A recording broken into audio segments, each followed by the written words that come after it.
রিবাদ এই মাসের টাকা দিছো? জি স্যার, এই মাসেরটাও দিছি আর পরের মাসেরটাও অগ্রিম দিয়ে দিচ্ছি স্যার। গুড। টাইম 300 টাকা দিয়েছো? না স্যার, আমার টাকা বাকি আছে। আচ্ছা ঠিক আছে। আচ্ছা রিপাত বল, এক আর এক যোগ করলে কত হয়? স্যার 2 হয়।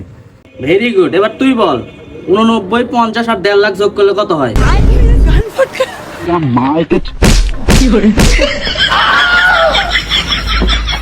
এবার তুই বল ক্যাট বানান কর।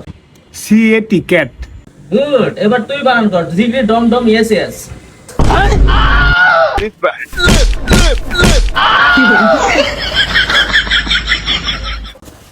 এবার তুই বল শাহরুখ খানের বেটির নাম কি? সোয়ানা খান। এই না হলে ছাত্র, এটা হলো আমার ছাত্র। এবার তুই বল পানিপথে যখন যুদ্ধ হয় তখন যে জিতছে তার নানার নাম কি?